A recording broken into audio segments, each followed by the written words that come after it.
జ్యోతిష్యం ప్రకారం కొన్ని రాసుల వారికి అదృష్టం తలుపు తట్టబోతుంది. సమస్యలకు పరిష్కారం, ఆర్థిక ఇబ్బందులు కూడా తొలగిపోతాయంటున్నారు పండితులు.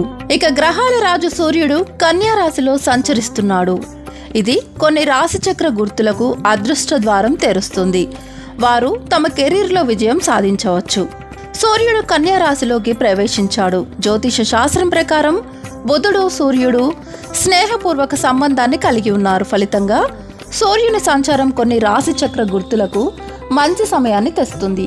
ఈ వ్యక్తులు కెరీర్ పురోగతితో పాటు ఊహించని ఆర్థిక లాభాలు, అదృష్టాన్ని అనుభవించే అవకాశం కూడా ఉంది. వారు ఉద్యోగానికి సంబంధించిన శుభవార్తలను కూడా పొందవచ్చు. ఇంతకీ ఆ అదృష్ట రాశులేంటో ఇప్పుడు మనం తెలుసుకుందాం. సూర్య సంచారం వృశ్చిక రాశి వారి అదృష్టాన్ని మారుస్తుంది. సూర్యుడు మీ ఆదాయ లాభాల ఇంట్లోకి ప్రవేశిస్తాడు. ఈ కాలం మీ ఆదాయంలో గణనీయమైన పెరుగుదలను తీసుకురావచ్చు. కొత్త ఆదాయ వనరులు ఉద్భవించవచ్చు. మీరిప్పుడు చాలా కాలంగా ఎదురు చూస్తున్న అనేక కెరీర్ అవకాశాలను పొందుతారు. ఉద్యోగంలో ఉన్న వృశ్చిక రాశి వారికి సమయం చాలా ప్రయోజనకరంగా ఉంటుంది. ఆర్థిక ఇబ్బందులు కూడా మీ జీవితం నుండి తొలగిపోతాయి. మీ కుటుంబంతో మీకున్న స్నేహపూర్వక ప్రేమ బంధం మరింత బలపడుతుంది.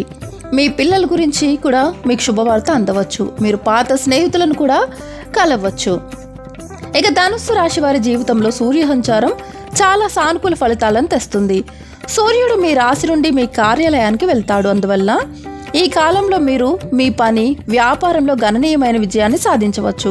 ముఖ్యమైన కెరీర్ నిర్ణయాలు కూడా తీసుకోవాల్సి రావచ్చు. ఉద్యోగంలో ఉన్న వారికి ప్రమోషన్లు లభిస్తాయి. యువత తమ లక్ష్యాలను సాధించడం, కొత్త సామాజిక గుర్తింపును పొందడం సులభం అవుతుంది. అంతేకాకుండా కొత్త ఆదాయ మార్గాలు తెరుచుకోవడంతో ఉద్యోగంలో ఉన్నవారికి ఆర్థిక ఇబ్బందులు ఎదుర్కొనే అవకాశం తక్కువ. ఈ సమయంలో వ్యాపారవేత్తలు కూడా గణనీయమైన ఆర్థిక లాభాలను అనుభవించవచ్చు. ఉద్యోగ వ్యాపార రంగాల్లో ఉన్న కన్యా రాశి వారికి ఈ కాలంలో సంపాదన అవకాశాలు ఎక్కువగా ఉంటాయి. సూర్యుని కనిపించే ఫలితాలు కన్యా రాశి వారికి వివిధ విధాలుగా ప్రయోజనాలను తెస్తాయి. చాలా కాలంగా పిల్లలతో సమస్యలను ఎదుర్కొంటున్న జంటలకు చివరకు పరిష్కారం లభిస్తుంది. సూర్యుడు మీ రాశి నుండి లగ్నానికి వెళ్తాడు. ఇది మీ విశ్వాసాన్ని పెంచుతుంది. మిమ్మల్ని ప్రజాదరణ పొందేలా చేస్తుంది. మీకు గౌరవం లభిస్తుంది. మీరు ఈ నెలలో ఆస్తిని కూడా కొనుగోలు చేయవచ్చు. మీ ప్రసంగం కూడా మెరుగుపడుతుంది. ఈ వీడియోపై మీ అభిప్రాయాలు ఏంటో కింద కామెంట్ రూపంలో తెలియచేయండి. ఈ వీడియో కనుక మీకు నచ్చినట్లయితే లైక్ చేయండి, షేర్ చేయండి. మా ఛానల్ని వెంటనే సబ్స్క్రైబ్ చేసుకోండి. Please subscribe.